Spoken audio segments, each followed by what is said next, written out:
J'ai entendu cette semaine dans les nouvelles que le désir de l'homme prime sur le choix manifesté clairement par Dieu. C'est-à-dire, je m'explique, sur le plan législatif, à partir de maintenant, le simple fait que quelqu'un émette le désir de changer de genre donne accès à une prise en charge médicale complète et non restrictive. Jusqu'à présent, il fallait que ce soit plus ou moins justifié par une raison médicale. Ce n'est plus le cas. À partir de maintenant, exprimer son désir de changer suffit pour que tout le reste de la prise en charge médicale suive. Donc, le simple désir de l'être humain fait autorité sur le choix clairement manifesté par Dieu en le créant homme ou femme.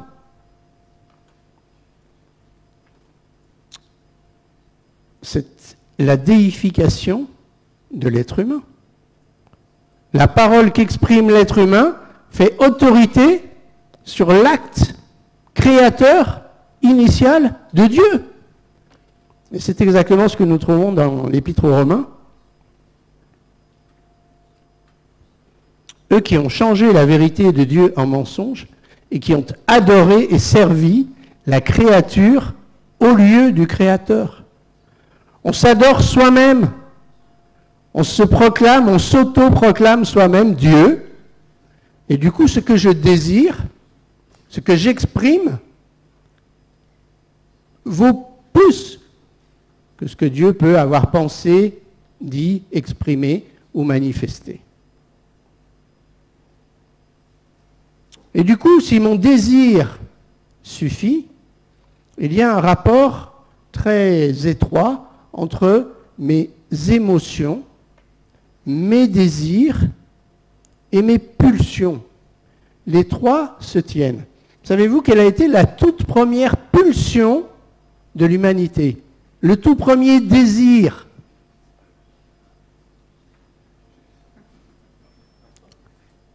Vous serez comme Dieu.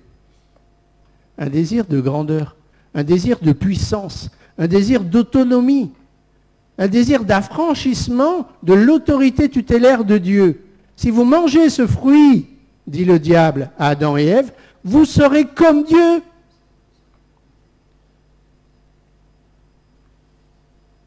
Le désir de pouvoir définir soi-même ce qui est bien, ce qui ne l'est pas, ce qui est juste et ce qui ne l'est pas.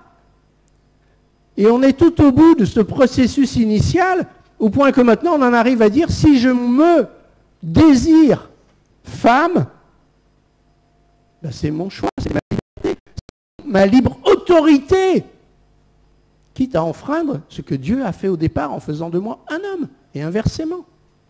Vous serez comme Dieu. La deuxième pulsion, une pulsion mortelle.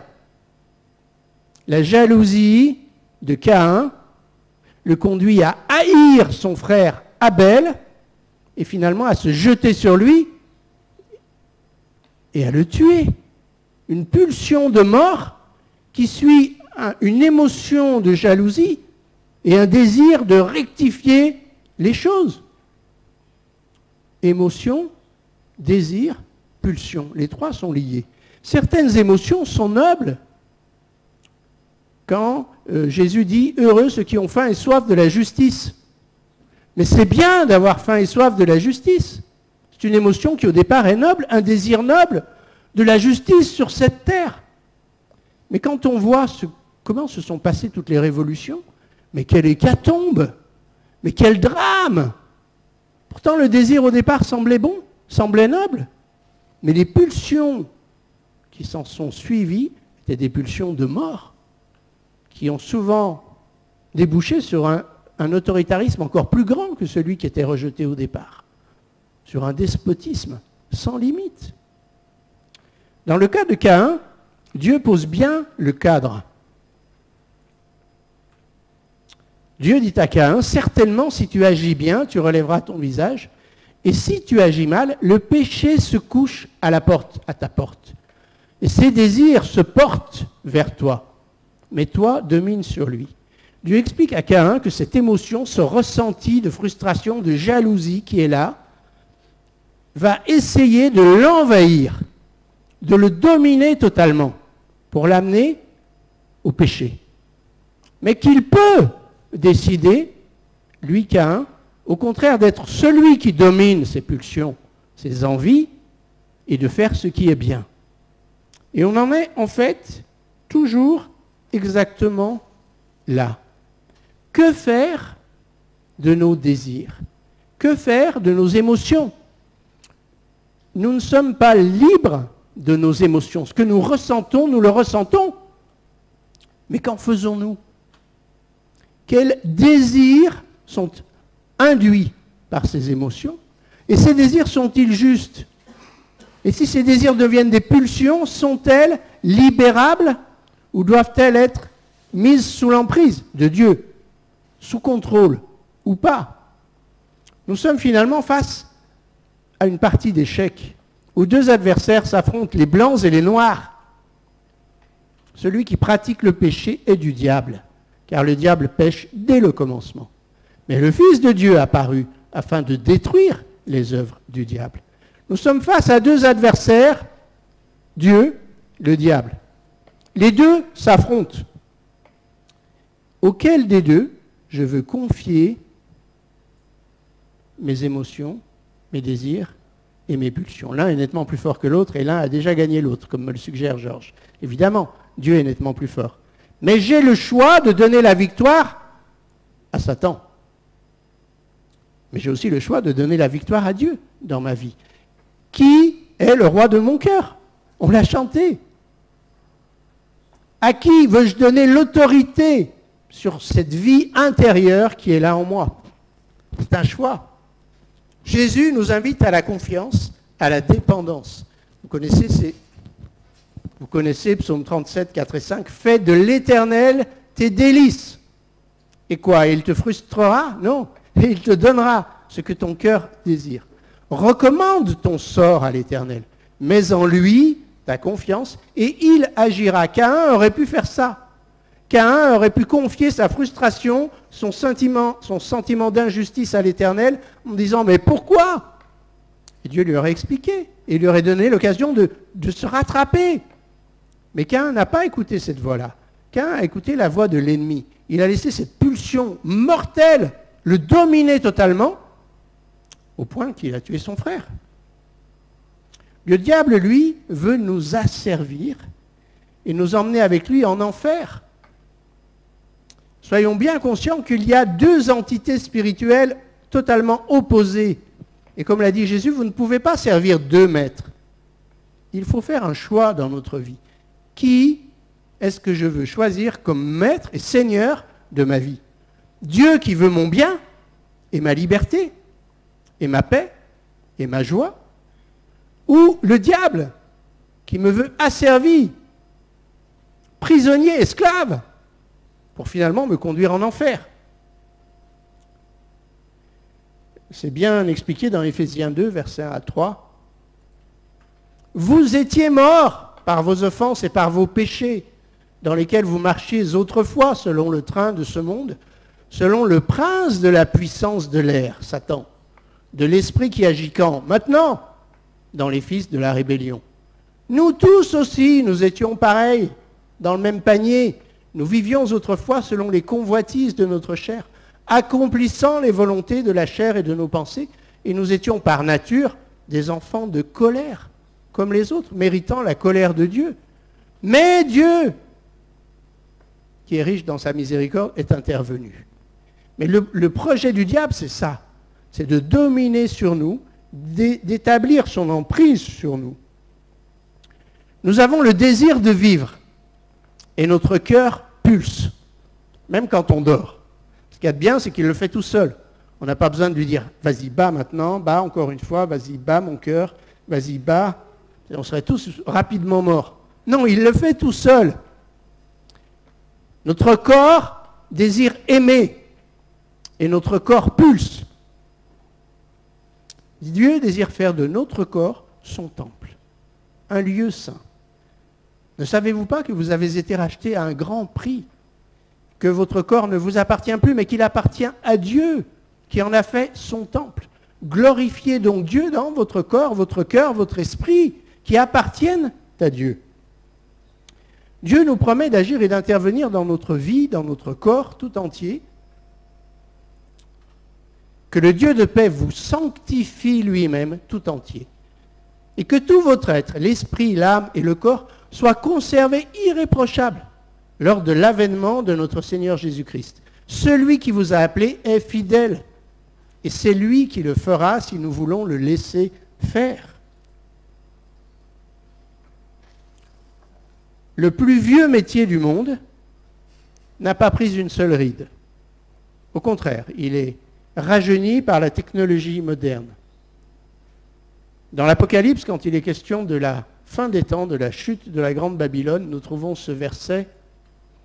Les marchands de la terre pleurent et sont dans le deuil à cause d'elle, parce que personne n'achète plus leur cargaison, de cannelle et j'en passe, de plein de choses, de blé, de bœufs, de brebis, de chevaux, de chars, de corps et d'âmes d'hommes, et de femmes et d'enfants. La traite de l'être humain ne s'est jamais portée aussi bien, parce que c'est du business, parce que c'est la loi de l'offre et de la demande, et que la demande est sans fin. La prostitution et le proxénétisme n'ont jamais été aussi massivement répandus. Nous vivons dans un monde de plus en plus érotisé. Pourquoi? Parce qu'il y a eu rupture entre le Dieu créateur et la créature. L'homme ne se considère plus comme une créature de Dieu, qui porte l'image de Dieu, et qui donc est intrinsèquement revêtu d'une certaine dignité. L'être humain se considère comme un mammifère, sans plus aucune contrainte morale, et quand on regarde les mammifères, eh bien, mangeons et buvons, et pardonnez-moi l'expression, baisons, parce que demain nous mourrons. Si je ne suis plus qu'un animal, pourquoi me priver de plaisir, de bonheur, de pulsions? Pourquoi vouloir contrôler des pulsions normales si je ne suis plus qu'un animal, plus qu'un mammifère? Allons-y gaiement. Et beaucoup de nos contemporains sont pris dans ce mode de pensée, parce qu'on a coupé le lien qui nous unissait à Dieu, et que du coup, on n'est plus que des petits terriens, qui ne sommes là que pour une durée limitée, et sans aucune espérance d'ailleurs d'éternité. Donc jouissons du présent le plus possible. La Bible ne fait pas l'impasse sur ces réalités. La Bible n'est pas une vieille grand-mère qui lit des histoires gentillettes à ses petits-enfants. Quoique, quand on regarde certains contes, c'est pas si gentil que ça fait des fois très peur. Mais bon, la Bible n'est pas comme ça. La Bible ne tait pas les réalités. La Bible parle de la sexualité qui est un don de Dieu merveilleux qu'il a donné à l'homme et à la femme pour vivre l'amour dans le cadre du mariage d'une façon belle, épanouissante. Mais la Bible parle aussi des dérives de la sexualité.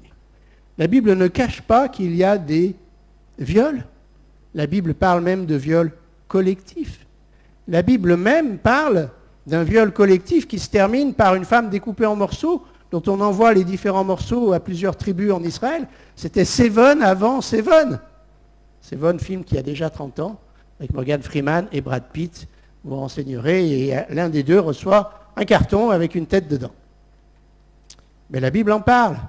La Bible ne cache pas la noirceur de l'âme humaine. Pourquoi elle en parle? Parce qu'elle sait exactement ce que nous vivons, ce à quoi nous sommes confrontés.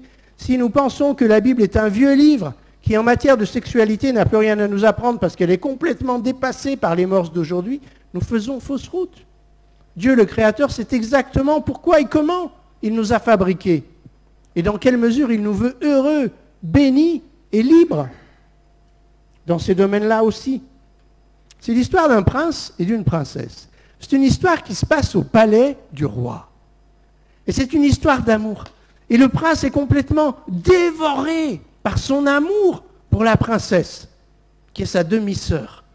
Il n'en peut plus, il ne dort plus, il ne mange plus, il dépérit, il se consume d'amour. C'est beau, non?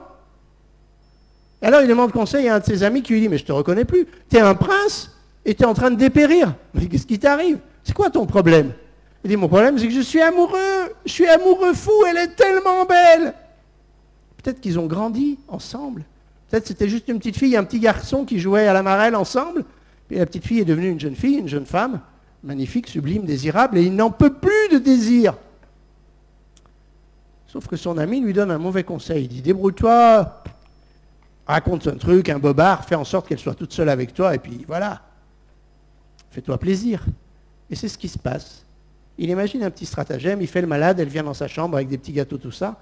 Et lui, au lieu de lui déclarer une flamme belle et noble, ben, il lui saute dessus et il la viole. Et c'est un drame. Et cette histoire se finira très mal, parce que la vengeance est un plat qui se mange froid. Vous pouvez la retrouver dans les livres de 2 Samuel 13. Et voilà ce qui est dit au verset 14 et 15. Il ne voulut pas l'écouter, il lui fit violence, la déshonora et coucha avec elle. Puis Amnon eut pour elle une forte aversion, plus forte que n'avait été son amour. Il lui dit, lève-toi, va-t'en. Mais il est où ce bel amour qui le rendait malade? Ils sont où ces beaux sentiments? Je me dépéris sans elle, loin d'elle, j'ai besoin d'elle. Et il n'y avait rien de tout ça, finalement, c'était qu'une pulsion. Puisque dès qu'il a eu ce qu'il voulait, il n'en a plus voulu du tout. Ah, dégage, je te méprise. C'est pas de l'amour, ça, vous êtes d'accord? Ça n'a rien à voir avec de l'amour, ça.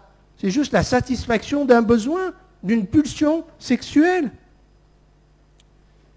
Et là, maintenant, il faut que je vous raconte une petite histoire. Tu peux me montrer l'image suivante. En vérité, je vous le dis, leur répliqua Jésus, quiconque se livre au péché est esclave du péché. Tout homme est esclave de ce qui a triomphé de lui.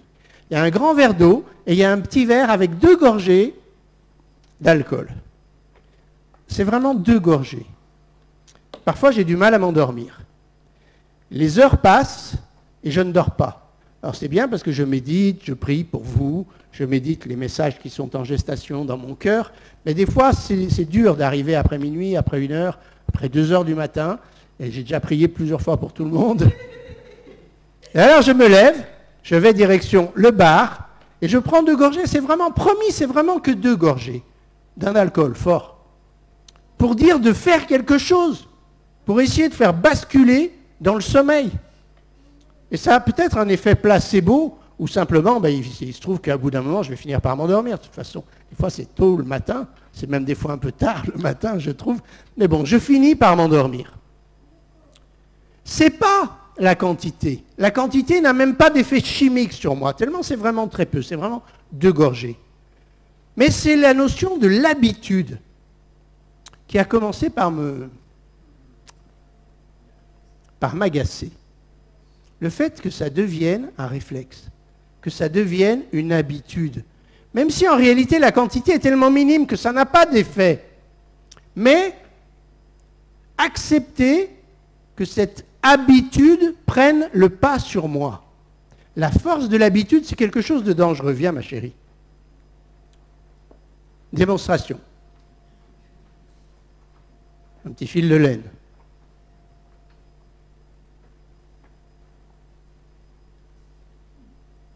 À la maison d'attacher.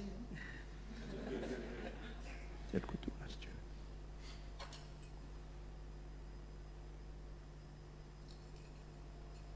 Voilà. Une fois, je me suis levé, je suis allé boire 2 gorgées. On s'en fout, c'est rien du tout. J'ai fait ça, mais je suis très fort. Je me libère quand je veux. La cigarette, j'arrête quand je veux. Les écrans, j'arrête quand je veux. L'asservissement de mon travail, j'arrête quand je veux.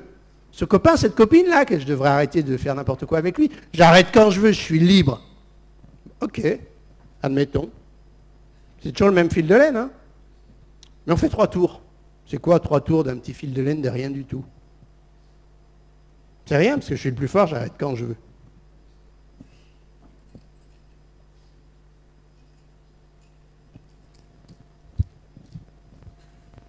C'est ballot, j'arrête plus, en fait.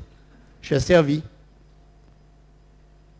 La force de l'habitude a pris le pas sur moi. Et même si au début, chaque petite dérive semble minuscule, le fait que ça s'ajoute une fois, 2 fois, 3 fois, 4 fois, 5 fois, ça y est, je suis prisonnier. Et tout seul, je ne peux pas m'en sortir. J'ai besoin d'une aide de l'extérieur. J'ai besoin de quelqu'un qui m'aide avec un instrument plus puissant que mes liens. Comme ça m'a embêté cette affaire, merci ma chérie, j'ai demandé à un ami, un frère, en qui j'ai confiance, de prier pour moi. Il se trouve que ce frère dort mal lui aussi. Alors des fois, quand j'ai envie de me lever pour aller direction le bar, je me dis, mais il est peut-être en train de prier pour toi là maintenant. Il ne dort pas non plus. Et il dit, Seigneur, donne à mon frère la force de ne pas aller vers le bar. Alors au lieu d'aller vers le bar, je vais vers le frigo.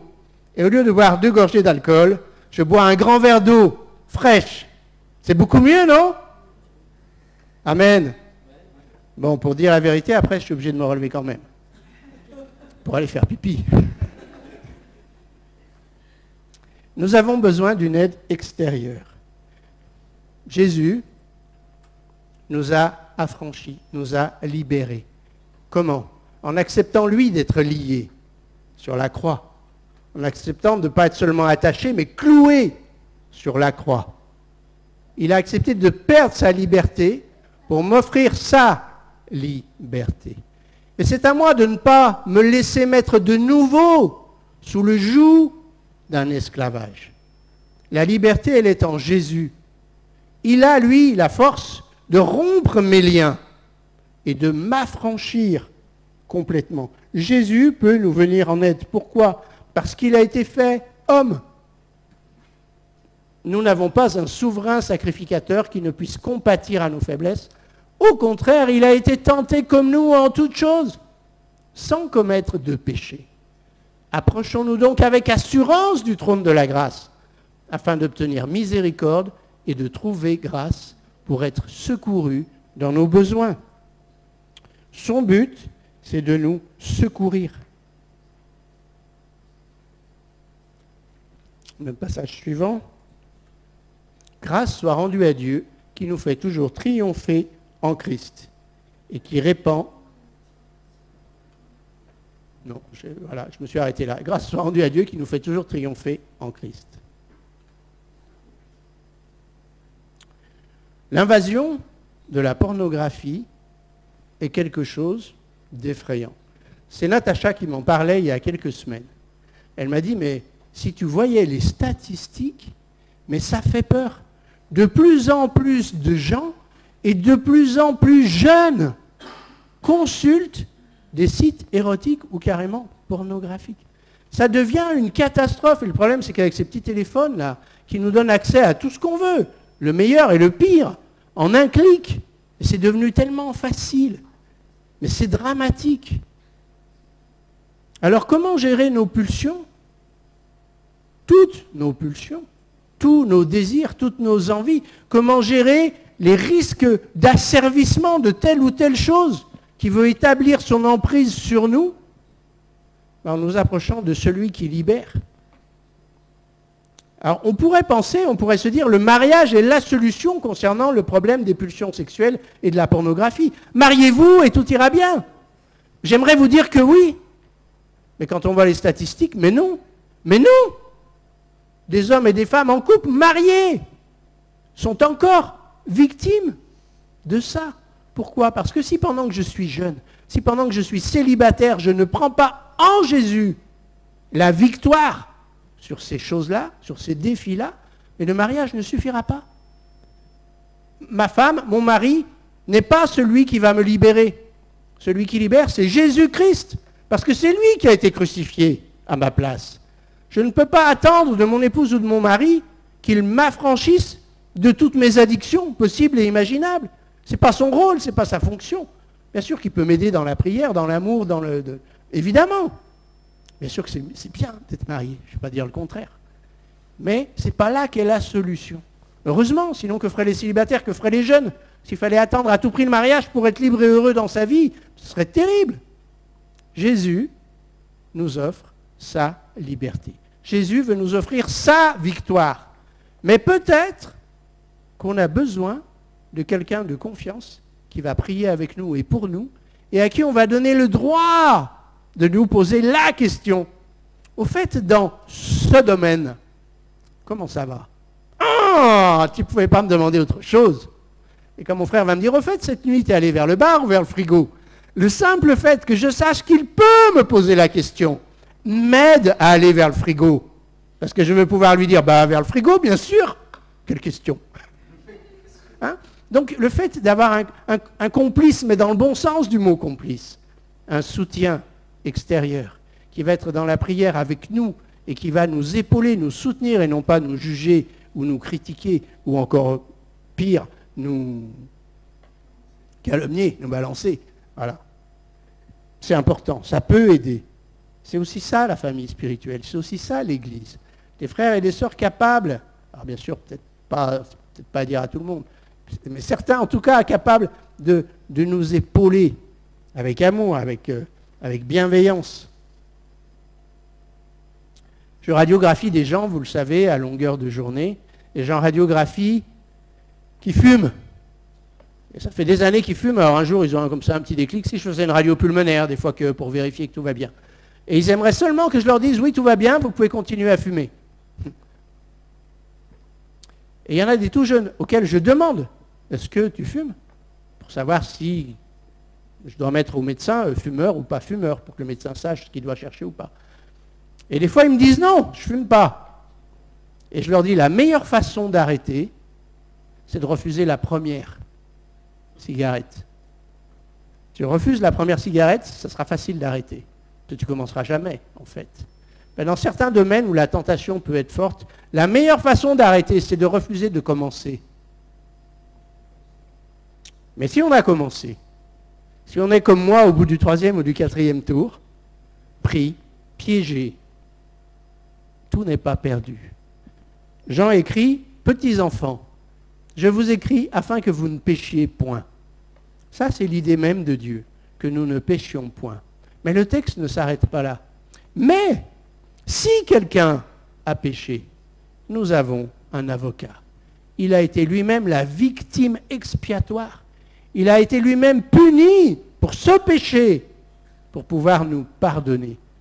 C'est pourquoi, si nous confessons nos péchés, il est fidèle et juste pour nous les pardonner et pour nous purifier de toute iniquité. Je termine avec un passage dans 2 Corinthiens 6 que je vous le lis, qui est à la fois une promesse et un encouragement.